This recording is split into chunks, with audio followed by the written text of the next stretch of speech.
So one of the things that I get on a relatively regular basis, now that we are doing this Twitch thing a little more often, is I get messages from viewers and viewers who become friends and friends, and they very often ask us how we accomplish certain things. And so what I'm going to start doing, we do have a YouTube channel. Obviously, you're probably on it unless I post this on Twitch as a premiere or something, which I very well might do, a short one, just so it's up there at some point. But I'm going to start talking about topics that I think will assist people without revealing my hand too much with how we accomplish things that we do. There is one today that I'm going to use as an example of why I feel like our stream has done so incredibly well in such a short amount of time. And I think the key, one of the things that I'll say first, is I really do view this as I say, our stream. It's a community effort by myself and several other people who are really actively involved. Some of the moderators, some of our friends, the guy Feckless Man, who we continually joke around about as my manager, who actually heavily manages this stream in amazing ways. The Sunny Machine I bounce stuff off of all the time, Wuta. We all kind of pool together, and maybe that's one of the important things.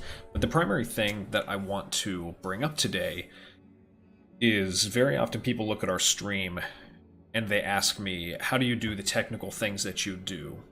And we have a couple short answers and a couple better answers, and I want to give you the better answer.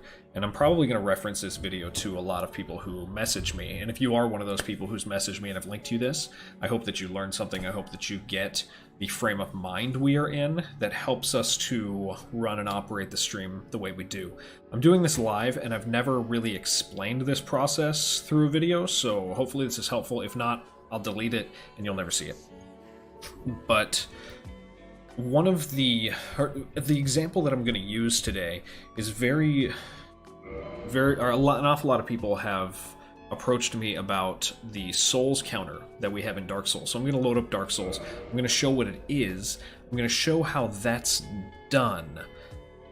Not to be technically impressive, because quite honestly it's not, but to show... Here, let me make that go away. Professional streamer. But to show that technical things are half the time more about being creative and less about knowing what you're doing. Anybody who knows me knows that I don't know too much about the technical stuff on the streaming side. I mean, I was running extremely basic settings even in OBS until about a month ago, and so right now we've been streaming for 7.5 months, and I'm starting to understand stuff. But it is not... I'm not a professional by any means. And so what we do, more or less, is we get creative and we think creatively. And a perfect example is the thing we use as a souls counter. I'm going to go ahead and let me kill off... You'll see me, let's see, open up... Yeah, you won't see this, I guess. I'm going to kill off the real music for just a second. Let's pull back up Dark Souls. You'll hear some stuff. And then I'm going to pop this open. And what I'm going to do is I'm going to show you first the result. And then I'm going to show you the process. And I'm going to, real quick, cap that off, not by saying, hey, this is impressive, but by saying, think differently as a streamer. Think about what you can do that's stand out. Always be thinking about how you can improve, or if there's a challenge that is before you, which is how we came up with this topic, this solution rather. Approach it and see what you can do. And so, here, let's pull up Dark Souls. So one of the problems that people have on stream very often, and this is what got me, or this is the frame of mind that got me here, is we block things. If I'm over here in the corner, I'm blocking something right here. And so one of the things that that is a challenge is very often streamers will put themselves in an awkward position or floating, and that's always bothered me because it really changes the viewer experience. And so we came up with a solution that looks like this, and this is with very, very little technical know-how. And the goal is that this looks like something more complicated than it is, and so it should, if I pull it off right, it looks like this. And then we have the souls counter here, and it is there. There's nothing. It's the same. It's in the same spot, but it's in front of me, and we can make it go away. Maybe can we make it go away? Let's try it. Yeah, we can. And there it is, and there it's not. And so this is one of those things that looks very technically impressive, and my goal in sharing this with you, because this is kind of, we'll count this as a freebie, my group, Infinite Quality, we like to hold a lot of our stuff very close to our chest, because we like to distinguish ourselves from others. But we also want to nurture the community and help you guys to want to get creative, because then you can be part of what we're doing, and you can think creatively with us and come up with solutions that are clever like this. And I'll pull up, I've never had a screen capture window, but I'm going to pull one up. It probably will do something funky on here. I've never even played with it, but I will highlight a few things, and hopefully you'll be able to see them on stream. I'll read them to you and tell you what they are as we do it. So we have, let's see, yeah, there we go, a million things in front of us. If you guys will notice, you will see multiple transitional phases here. As I went through every single one of those phases, they were actually separate scenes with different attributes in them. And so where on the receiving side for the viewer, it looks like I'm making these souls, I'm integrating myself into the screen, what I'm actually doing is I'm taking a source that I've trimmed down, which I will show. There's probably no microphone on this, so let me just pull that up, and you'll see.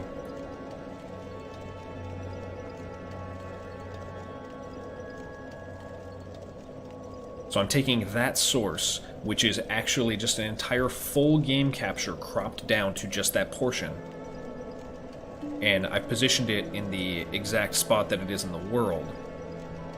And then what I end up doing is I go through several different transitions, and I'll do them slowly real quick. And after I show you how we accomplish this, I'll tell you, I'll share with you my quick thoughts on it, and why I feel that Infinite Quality streamers are different, a little bit different, and will grow if they don't stream like they have been, and like everybody has been for the past 5-10 years. So let's look at these individually. We have a PlayStation 4 one. This next one is I call the PlayStation 4 transition, and so you will see a circular puff come out right there. Now at that exact moment I would go here. Now here's the thing, is both of those both of those sources, and I'll go through them in another second again, both of those show, or both of those have this in them. Both of them have that. And as you transition from one to the other, because it's already active and because it's in both scenes, it doesn't reset. It continues on with its animation. If you hit it the right time, you don't get a flash. And sometimes you do get a flash if you hit it the wrong time, which I believe I did earlier, and I'll try to do a smooth one in a second. And then when I want it gone, I have a transition out. And this is another scene. So it doesn't look like I'm changing scenes, but this entire screen is changing in front of you. But there's only one different thing each time. So you have that. Now, when this disappears, it's still going to be there. And then we have this scene. And then we flip back to the regular one. So I'll show you that in our screen capture, our window capture real quick. I went from here to here to here to here to here. And then I reset back to the first one. So it ends up looking like this. Let's go back to the PlayStation 4. So we go like this. Let's see if I can do it without the transitional pop. It did pop that time. So let's try that again. My timing's a little off on it. And so this is the thing, is there is a way we could automate this and make it smoother.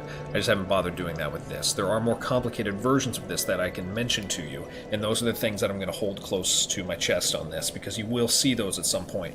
Fully integrated, active HUDs that are moving and changing, and that we can get around and do this with. This is an extremely simple version that uses no other special effects involved. This is as simple as it gets, but the result is really impressive if you do it right. And nope, we didn't do it.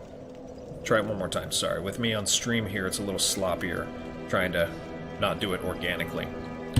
And we go boom. Kind of gets a flash anyway, but we do get it proper sometimes. A lot of the time we do. And quite honestly, while you're on stream, people don't notice. So then we have that. It comes back out. And then it's gone. So I'm going to count the scenes so you understand how many we go through. I have them keyed on 5 different spots. So here, we're in scene 1. 2, 3, 4, 5, and then back to 1. And so it allows you this really unique experience where if somebody were to click on our stream and were to see this this element in front of me as I'm playing, and it's live and active, it's about presentation. It's not about the technological feat. It's about people seeing something different and it catching their eye. And then the rest of this, our behaviors on stream, our welcomeness, our sincerity, our connection, those have to provide the home. This is the doormat right here, and it's cool and it's fun, but this is a doormat. It's a welcome mat. You see it, and it's supposed to catch your eye and give you an impression of something going on here. And then the rest of the stream, the community, our behavior, our alerts, the quality that we have, those elements are the parts that show what we really are. And so there are, like I said, there's more advanced versions of this that you can do. And those are the sorts of things that we work through at Infinite Quality. Again, we hold them close to our chest, and you will see them at some point. You'll see some pretty advanced ones. I've been working on one for a friend that we finished, and I need for Let It Die. It's a really, really impressive display, and you'll see that at some point through our network. But I would encourage you guys, if this sort of mentality, not so much this, but the mentality of here's a challenge, let's get it, let's attack it, let's work around it. If that is an attractive thing to you, then I would encourage you as a serious streamer to consider Infinite Quality a place you may want to be, and a people you may be you might desire to be connected to. We, as community leaders at IQ, make ourselves available.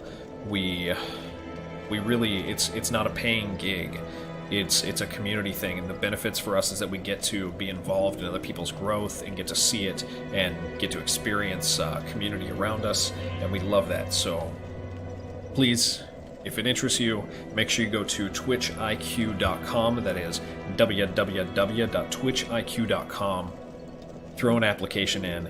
It takes us about a week to get through your applications, review you. We're very serious about terms of service. We're very serious about the desire to grow and seriousness of our applicants. We have lots of cool tricks and technological things that we do, and it's neat, and it allows people like me who literally don't know what they're doing to do so much more. This, and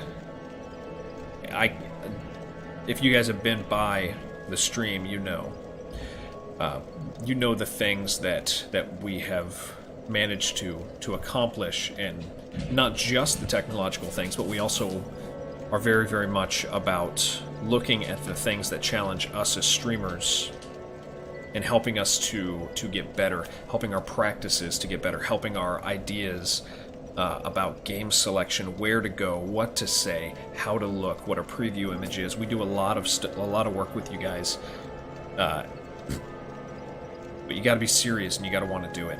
And that's one of the challenges. Is IQ is a place for people who, once they get in, if you don't actively pursue your own development and growth, it's not a place for you.